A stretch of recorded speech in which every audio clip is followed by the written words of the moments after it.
We will pick up where we left off on Wednesday.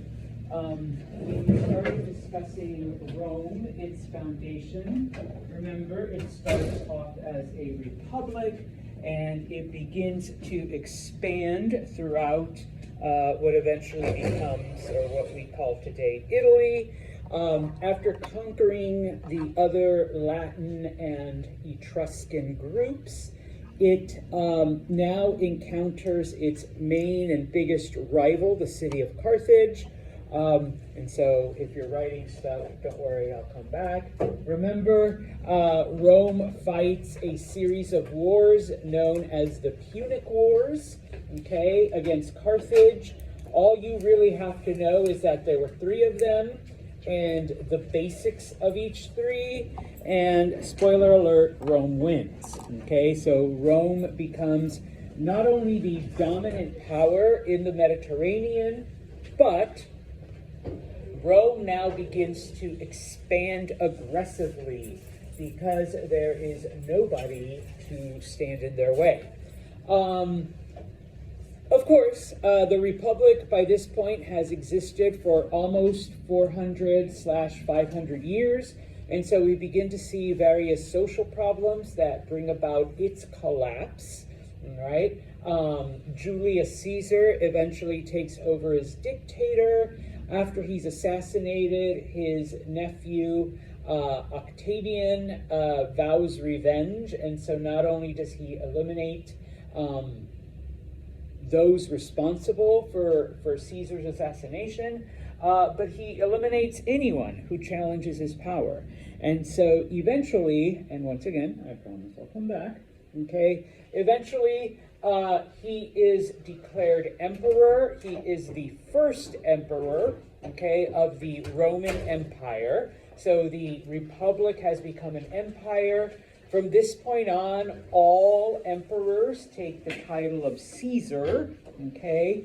And we begin the only Latin phrase I'm going to test you on, Pax Romana, a period known as Roman peace, or the Golden Age of Rome, where Rome is the most powerful state, the largest empire to this point now, even bigger than Alexander's. Everyone is prosperous, nobody's around to challenge, okay?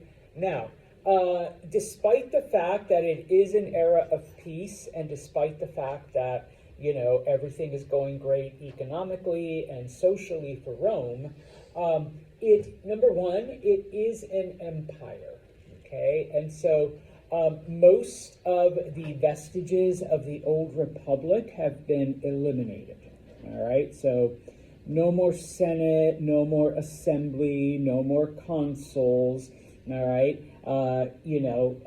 Power and authority rest almost solely with the emperor, okay? Because of this, all right, emperors become the principal target for either assassinations or, I guess, just the stress and the overwhelming demands of running an empire leads many to commit suicide.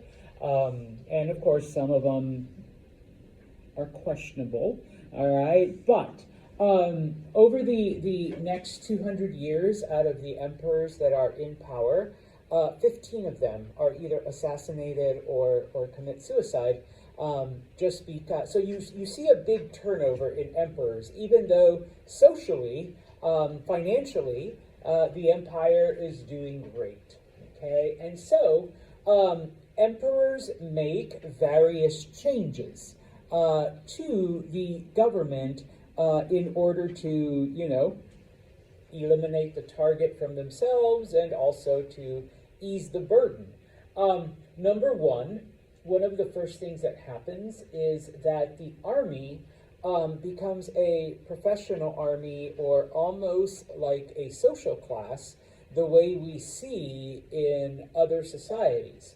When you enlist in the military, you enlist for life, okay? So we've gone from a military that's disciplined, that's pushed to conquer, to a military where every man is drafted at 17 and you serve for 10 years and the military life is basically a part of who you are, to now we are taking just the elite, the people that want to, we are training them and they are serving for life. Okay, so we see that shift throughout the Republic and the Empire, all right? And now, in this case, because they did kind of see the mistakes of the past, and if you recall, part of the reason why the Republic falls is because generals are able to recruit their own soldiers and basically build up their own armies. When we see this shift, soldiers are required to pledge allegiance to the emperor and the emperor only. Okay, not to the state, not to a general, not to whomever, but strictly to the emperor. Okay, now this doesn't always stop the emperor from being assassinated by his own troops, but all right, it's meant to kind of curb, all right, those assassinations. Okay, now a couple of other things, at least only two that I require you to know. All right, number one, the emperor decides to break up the empire into 40 provinces. All right, very similar to what Darius does, all right, with the 19 satrapies. But in this case, you know, once again, we no longer have the Senate. We no longer have the Assembly. That was part of the Republic, and the Republic is gone. So what he does is he divides up the empire into 40 units, into 40 provinces, okay? Each province is run by an emperor, by a governor, okay? The governor is appointed by the emperor, all right? How you run your province is once again completely up to you. All right, you know, no rules, no whatever. As long as there's no rebellions, as long as the emperor doesn't have to deal with the day-to-day, crap that comes from governing, and as long as now there is another target for the anger of the people. Okay. If something bad happens, hey, I'm not the one that does it. It's my governor. It's the governor of the province that made those decisions. Okay, type of thing. Now, because typically a governorship, you were appointed by the emperor, and it was done either as a favor or as a reward, or because, Emma and I are BFFs, so I appoint Emma as governor of Egypt. Okay, Emma really has no experience in government. So what ended up happening is that a lot of these governors would in fact rely on the locals, okay? And they could either form a council, they could either form some kind of administrative body, some kind of advisory board, like whatever you want to call it. They'd have a certain number of people, and those would be then the people who would give the governor advice and would help the governor set up whatever instruments that he needed to be able to govern effectively. Okay? Most of the time, not always, okay, governors would pick either slaves or people that had recently been freed. And they would do this to guarantee loyalty.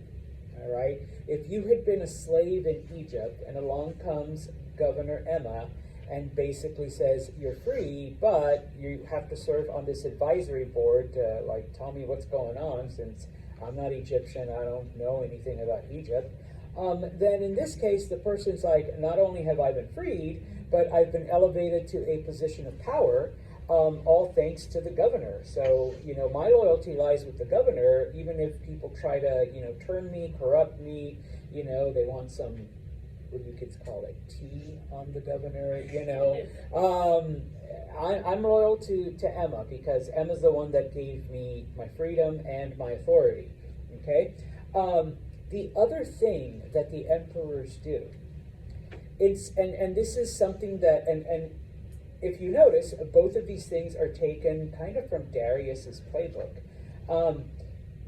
They form private companies to collect taxes.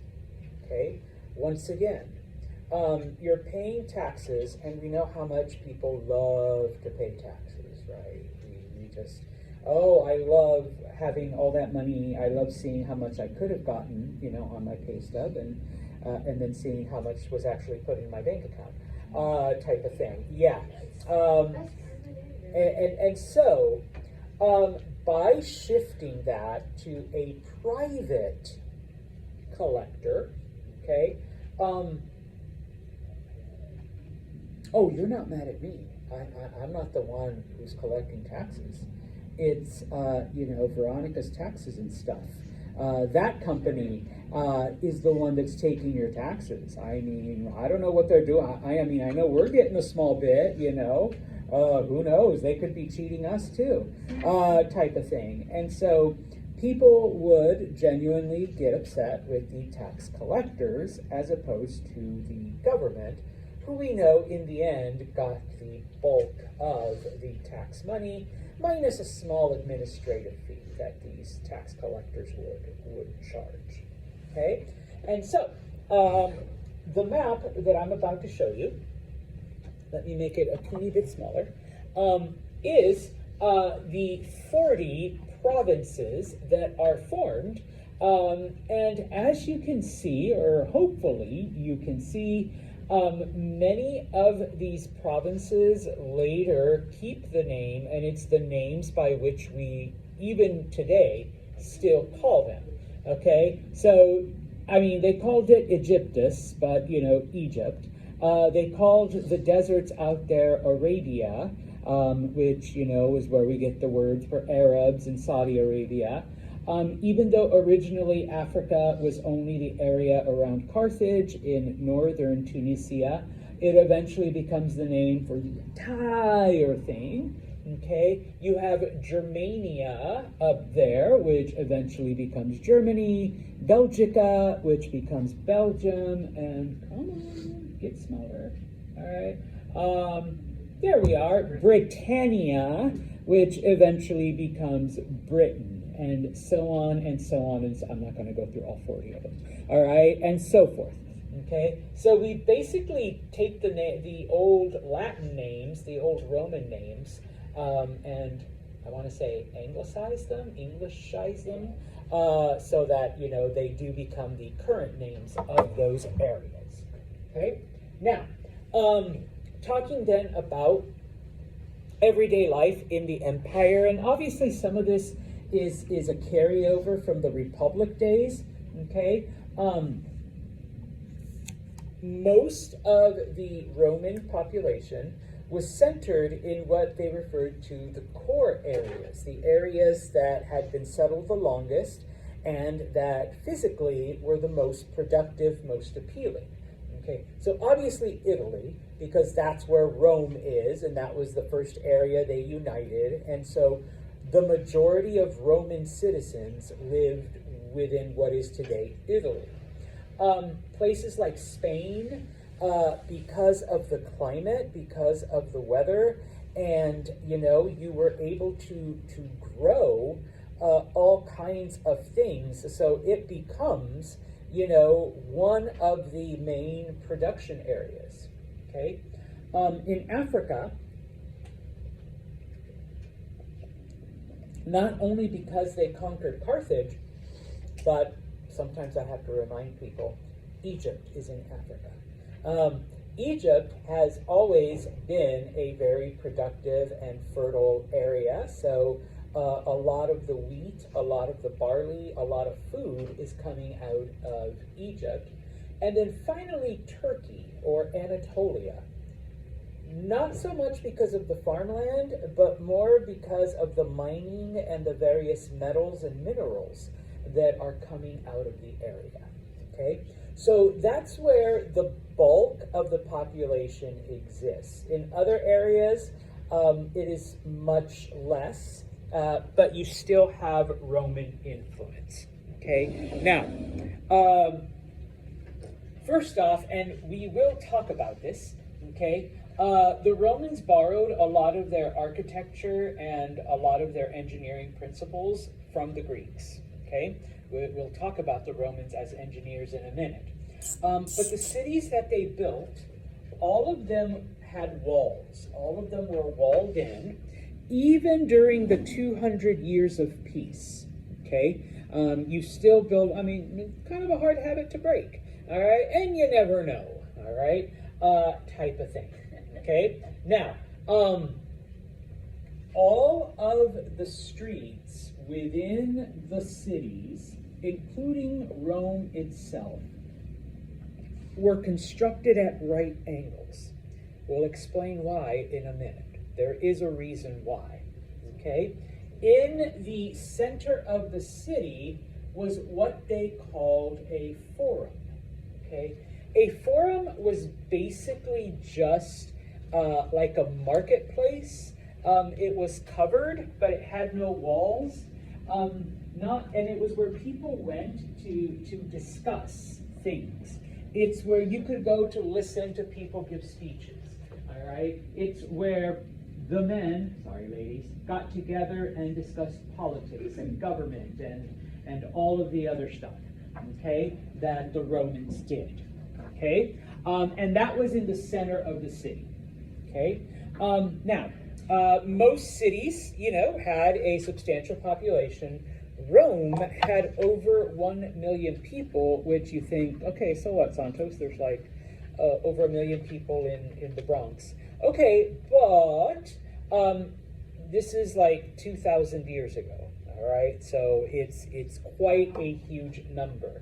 And so the city was pretty crowded, and you did see certain unsanitary conditions, but once again, we'll talk about how the Romans took care of those things and actually considered themselves very clean and were to a certain degree. Okay, now, in addition to the forum, okay, and this is the Greek influence, every city had a theater. And I'm going to, just draw a Greek-style theater, because once again, we've adopted Greek drama, we've adopted Greek plays, and all of the Roman stories have now been Greekified, type of thing. All right, and every city had an amphitheater. Okay, and if you don't know what an amphitheater is, that's what the Colosseum was. Obviously, the Colosseum in Rome is the most famous. All right, but pretty much every major city in the Roman Empire had a Colosseum. Okay, it was where all of the entertainment happened. You wanted gladiator fights, you wanted giant shows. At some point, the Romans are able to flood the Colosseum and recreate naval battles. You want lions versus tigers, type of thing. That's where you went to watch all of the entertainment, all of the sports, okay, all of the major productions. You went to the theater to watch drama, to watch plays, okay, and of course, the forum is where you met with other people and had discussions about literature, about society, about politics, about, things of that nature, okay? Now, some of the things that we get from Rome and why Rome is unique and special, bless you, and why we copied, and by we, I mean the founding fathers of the United States, because we already mentioned, okay, we copied their republican form of structure of government, or at least the basic outline, but okay, there were other things that were also copied. Number one, the Romans were the first to have specialized laws and courts to govern behavior amongst people. Okay, now we've had, Hammurabi's Code, we've had, all kinds of laws and punishments and rules and whatnot. Okay, but typically, most of those were like, you do this, you die. Okay, you do this, you still die. Okay, Hammurabi's code is a little special because, well, it depends, you know, if you're a slave, you die. If you're the upper class, you pay a fine. If you're the same class, then you each lose an eye, or you each lose a toe, or you each, you know, suffer the same thing, okay?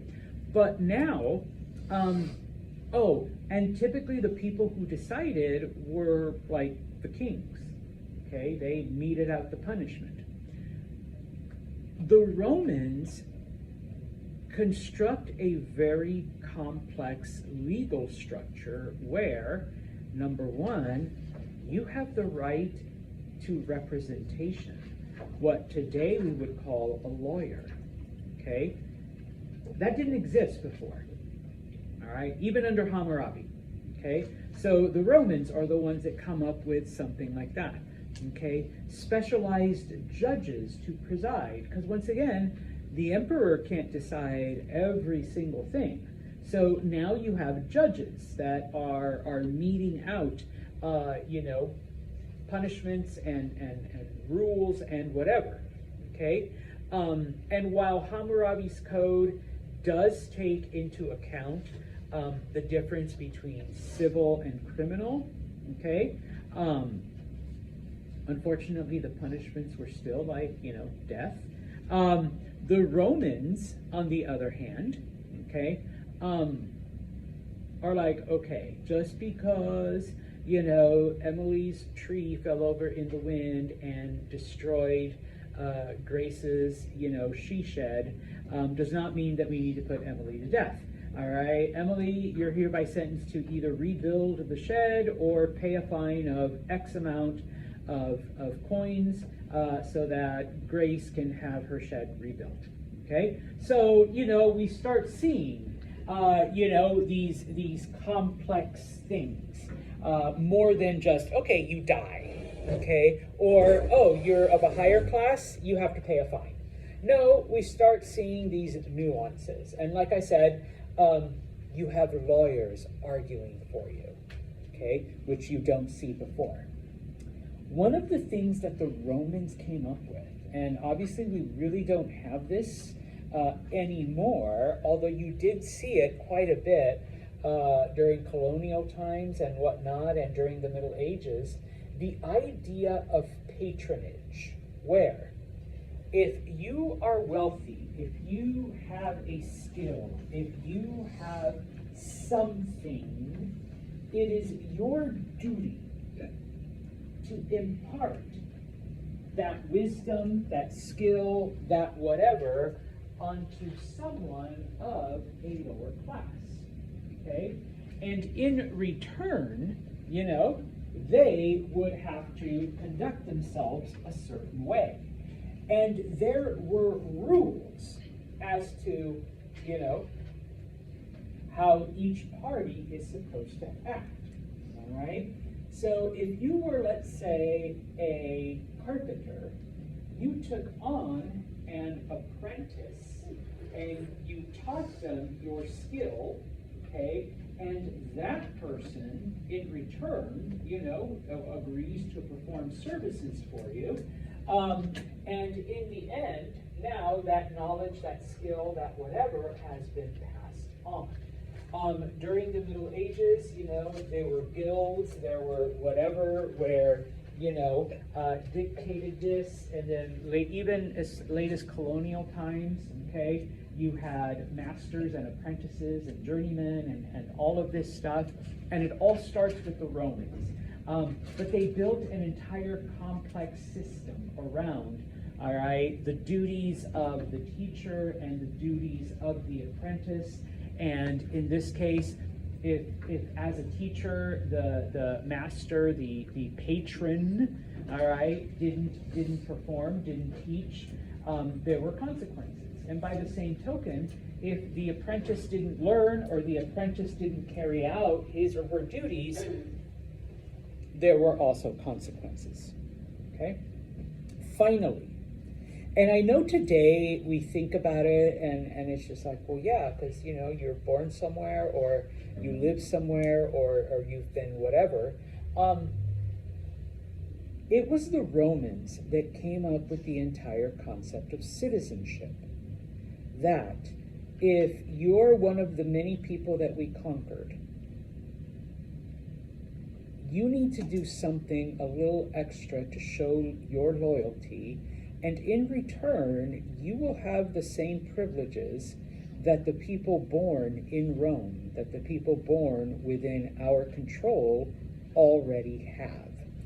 Okay? Now, when we think of modern times, what is the one privilege of citizenship that non-citizens have? Voting. Yes. During the Republic, that was the thing. Okay, that was one of them, I should say. Okay, you become a Roman citizen. Now you're able to vote depending on your social class, whether it's for Senate if you end up being very wealthy, or Assembly if you're just normal. Okay. Now, once the Republic is gone, though, that voting thing is gone too. All right, but there are other privileges of citizenship, and these become important. Okay. Number one.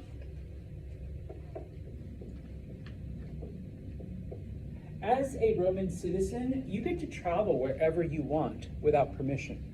Okay? Let me go back to the map. If you wanted to go from Egyptus to Judea, you had to cross through Arabia. A Roman citizen could do that, no problems. If you were a non-citizen, though, you had to get permission from each of the governmental authorities in those provinces. Okay? So as a citizen, you could travel throughout the empire, no questions asked. Okay? As a non-citizen, you were basically stuck to the province where you lived unless you were able to get special permission to travel between provinces. All right? Number two.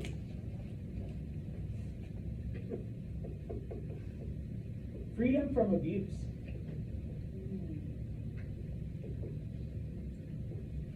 Both in the Republican era and especially in the imperial era, Roman authorities, especially soldiers, would not hesitate to, pardon my Latin, beat the shit out of you if they wanted to, because they were soldiers. They were the authority. They could do it. Okay? If you were a citizen, though, you were free from that. So you could just say, I'm a citizen, and they had to stop. Okay?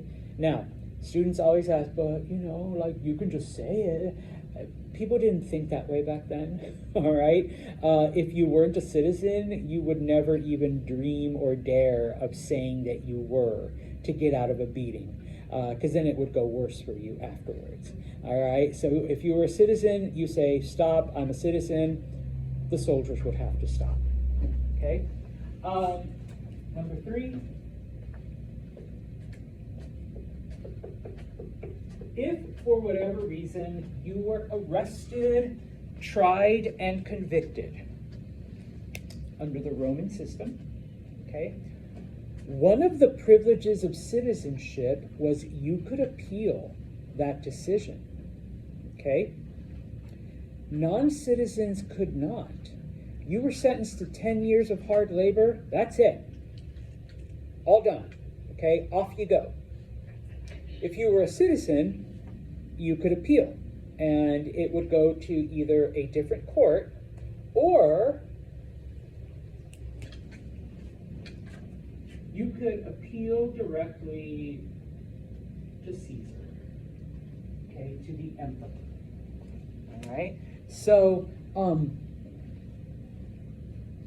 yeah, the emperor didn't have to hear all the cases, but if a Roman citizen appealed and wanted his appeal heard by the emperor, now, granted, it could take years for the emperor to hear your appeal, but that was your right as a Roman citizen, okay? Which a non-citizen didn't have, all right? Now, eventually, and we'll talk about it, the empire went to shit, once again, pardon my Latin, okay? And as society is collapsing, okay, Roman citizens also got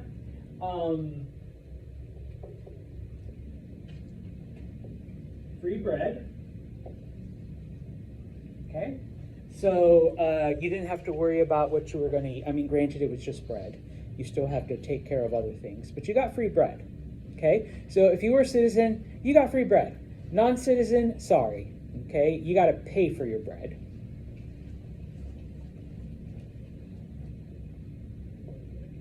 You got free oil. Okay. Now, don't think of oil the way we think of it today, or at least not too much. It was olive oil, but back then they used it for their lamps. Okay. Yeah, you put oil in a little lamp, and then you lit it, and that's how you got light. Okay, kind of like a lantern, like a kerosene type of lantern. Chris is like, oh yeah, I know how to use those. Yeah. Okay, so I suppose you could think of it as like free utilities, free electricity. Okay, because it was how you lit your home and how you kept warm. Okay, finally. And then somebody accidentally spills it on their bread and you bit it and then. And then, then you got like, flambe or whatever. And this was towards the very end of the empire.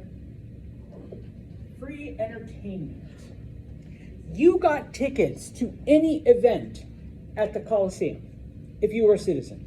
You go for free. Okay? Non-citizens, you have to pay. All right? Or you were the entertainment, yeah. So I guess you did get to go for free. All right. You want to watch lions and tigers fight? Boom. Here's your tickets. All right. You want to watch gladiators beat each other? Right. Here's your tickets. Okay. Go. All right. Now, this is almost relevant to today. Why would the government be offering you free food, free utilities, and free entertainment? Huh? Keep you there, all right. Keep you faithful to loyal to the government. Okay, keep you loyal to the government. Make them like you.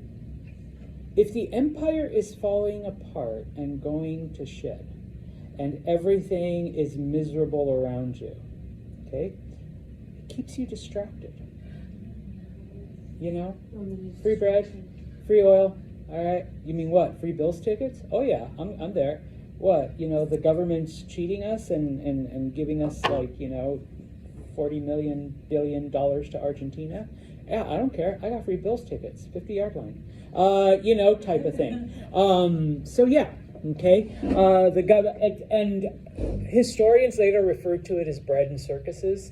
As long as you keep the masses fed and entertained, they don't care what you do. You can, shit all over them, and they will gladly accept it because where's my bread? Oh yeah, my utilities are paid for, and I'm gonna go watch the gladiator fights tomorrow, type of thing, and they're free. Okay, so yeah, okay, and so, but let me back to I'll get off my political soapbox here. It was the Romans that came up with the idea that as a citizen, you get these special perks. Was it like today, and that they had like documentation of some kind to prove that they were a citizen? You could have like a statement or a certificate, but honestly, once again, people didn't think that way. Like, oh, Grace is just lying to get all of this stuff.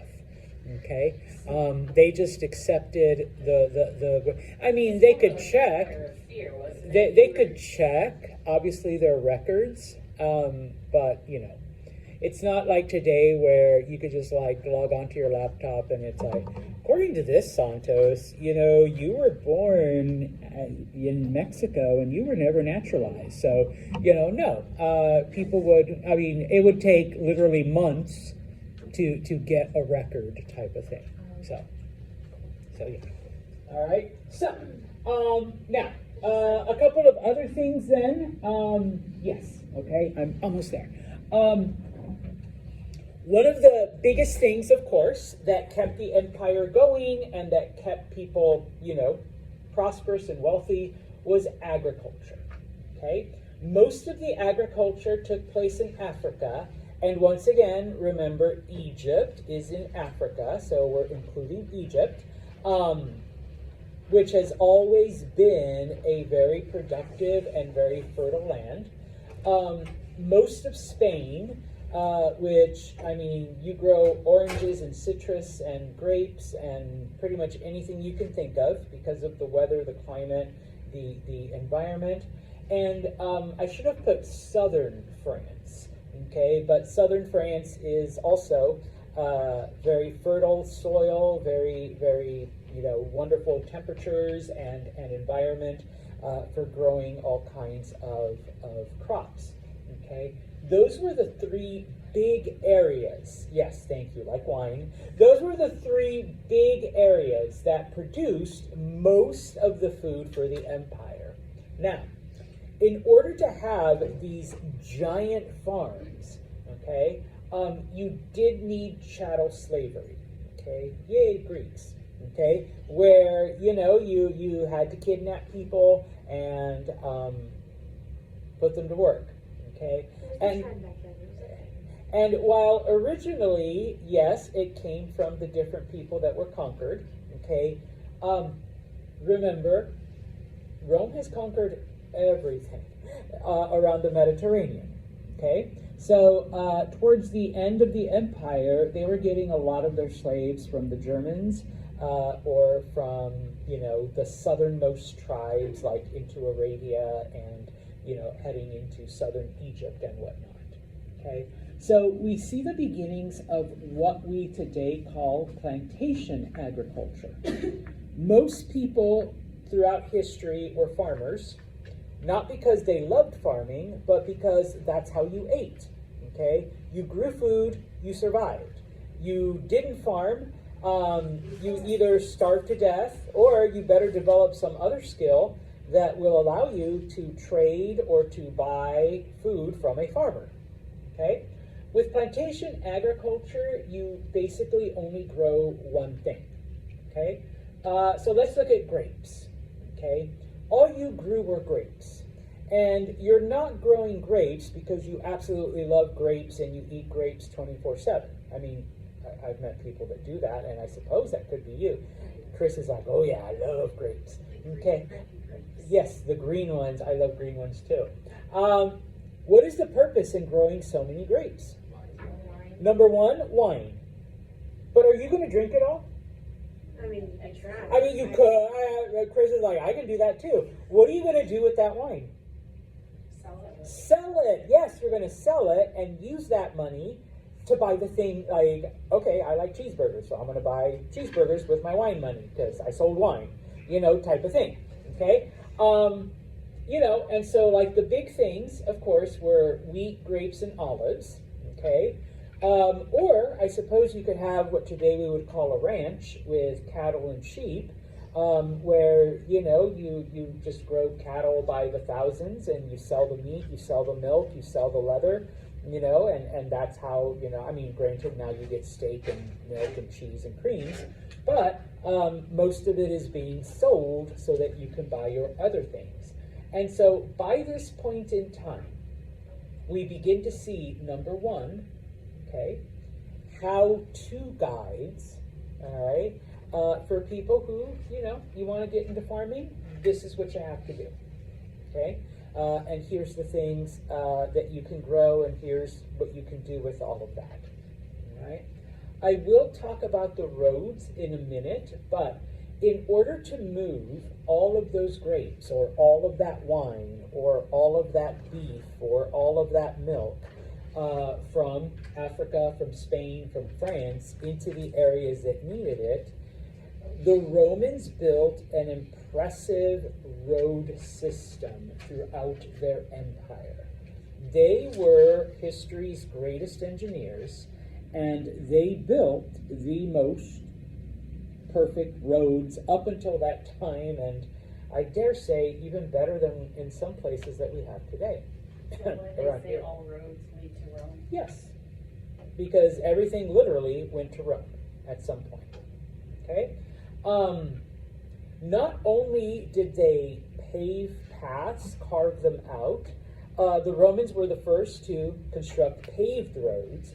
The Romans were the first to add certain things like mile markers, so you knew exactly how far you traveled.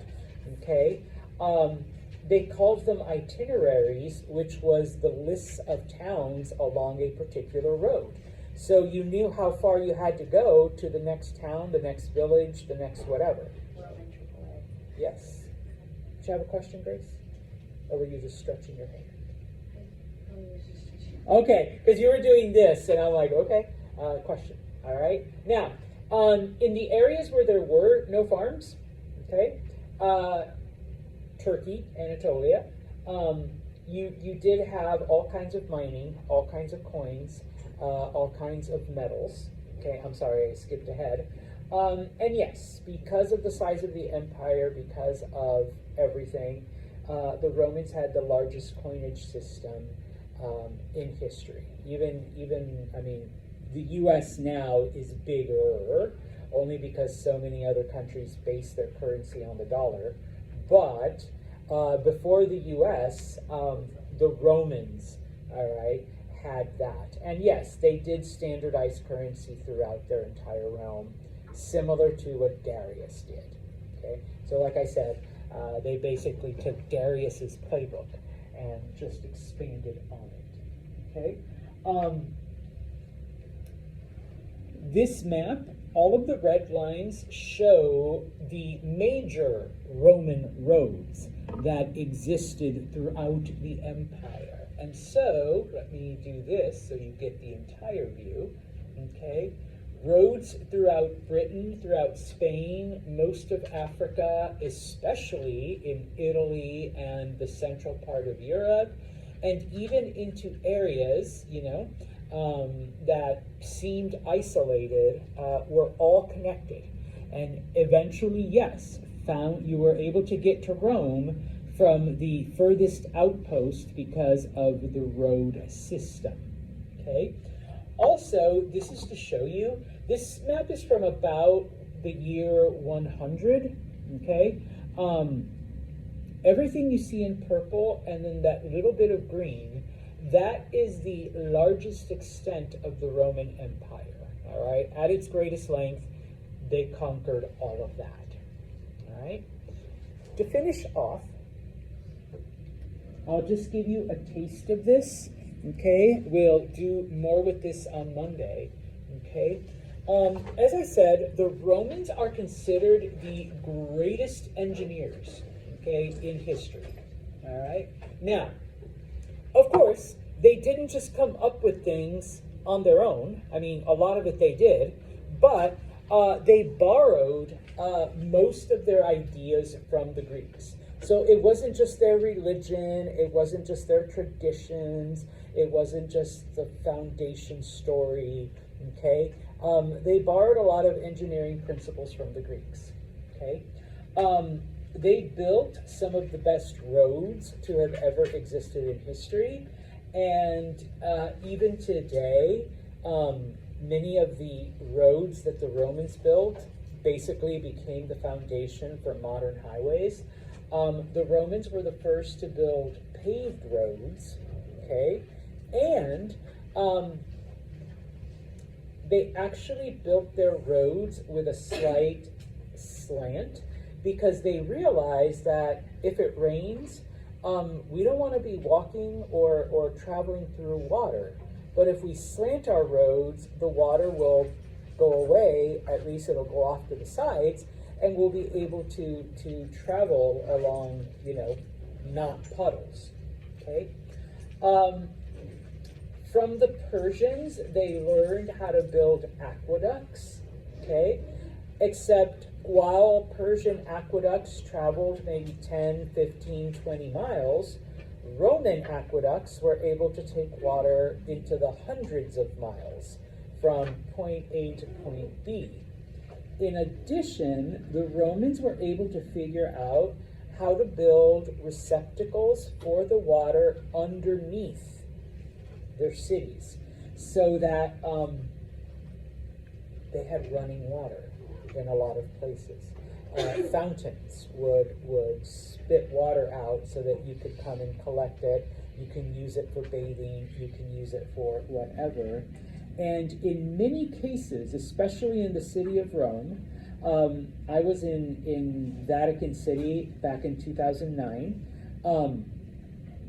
Many of the fountains that are there are in fact from the Roman era, and they still work, and they still spit out water, and the water's pretty good. And I didn't get sick.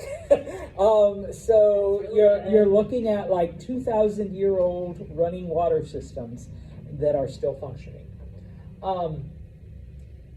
The Romans perfected the concept of the arch, and we will talk about what they built with it. But one of their most enduring inventions, they invented concrete.